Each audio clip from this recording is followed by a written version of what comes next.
یہ قربانی کی دعا بھی ہے اور اس کے اندر قربانی کا پورا پیغام ہے. انی وجہت وجہی للذی فطر السماوات والارض، انی وجہت وجہی، میں نے اپنے چہرے کو، اپنے پورے وجود کو میں نے خدا کی طرف پھیر دیا، اس اللہ کی طرف جو آسمان و زمین کا پیدا کرنے والا ہے. میں نے اپنے پورے وجود کو اس کے حوالے کر دیا. میری کوئی مرضی نہیں ہے، میری کوئی خواہش نہیں ہے، میرا کوئی جذبہ نہیں ہے اور میرا کوئی منصوبہ نہیں ہے. بس اسی اللہ کے حوالے میں نے اپنے آپ کو کر دیا. اب اس کی جو مرضی ہوگی، اس کا جو منشا ہوگا اور اس کا جو حکم ہوگا، بس اسی پر ہم مر مٹیں گے. یہ ہمارا عزم ہے. قربانی کرنے والا جب قربانی کرتا ہے اور بکرے کی گردن پر چھری چلاتا ہے تو گویا کہ وہ اپنے آپ کو اللہ کے حوالے کرتا ہے. اور وہ چھری جو چلاتا ہے تو دیکھنے میں بکرے کی گردن پر چھری چلاتا ہے، لیکن اصل وہ چھری چلاتا ہے کس چیز پر؟ اللہ کی محبت کے علاوہ ساری محبتوں پر چھری پھیر دیتا ہے، ساری رسموں پر چھری پھیر دیتا ہے، سارے باطل خداؤں پر چھری پھیر دیتا ہے. جتنی غلط چیزیں ہیں اور اس کی زندگی کے اندر جتنے غلط کام تھے ان ساروں پر ان کو چھری پھیر دیتا ہے اور یہ عہد کرتا ہے کہ آج سے میں نے ساری چیزوں کو چھوڑا اور میں اپنے آپ کو اللہ کے حوالے کر دیا. انی وجہت وجہی للذی فطر السماوات والارض، میں نے اپنے آپ کو، اپنے رخ کو، اپنے وجود کو اس پروردگار کے حوالے کر دیا جس نے آسمان و زمین کو پیدا کیا.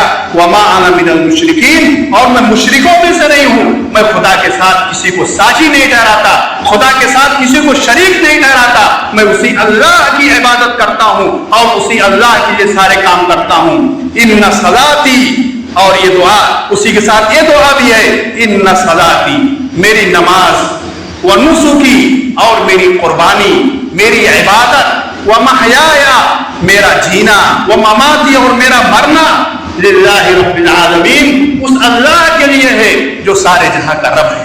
آپ غور کیجیے کتنی اونچی چیزیں اس کے اندر ہیں، کیسی حقیقتیں اس کے اندر رکھ دی گئی ہیں.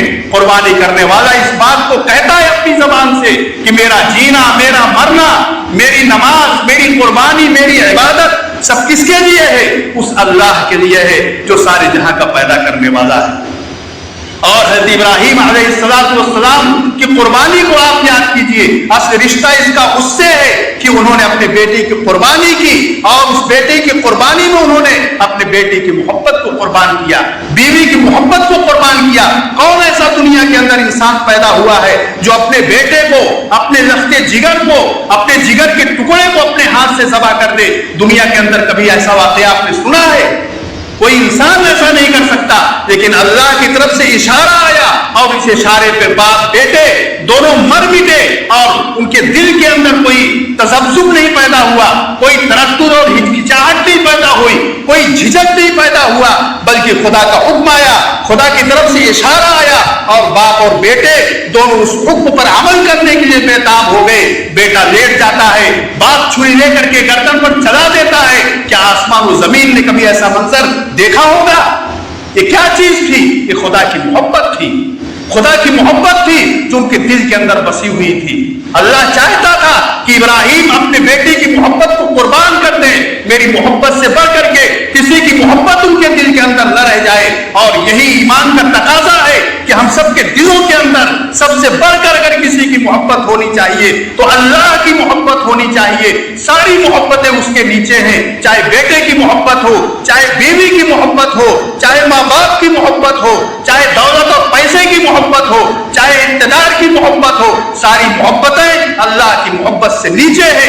سب سے بلند محبت اگر کسی کی ہے تو اللہ کی محبت ہے. جب تک یہ محبت دلوں کے اندر نہیں پیدا ہوگی، جب تک ہمارا ایمان مکمل نہیں ہو سکتا.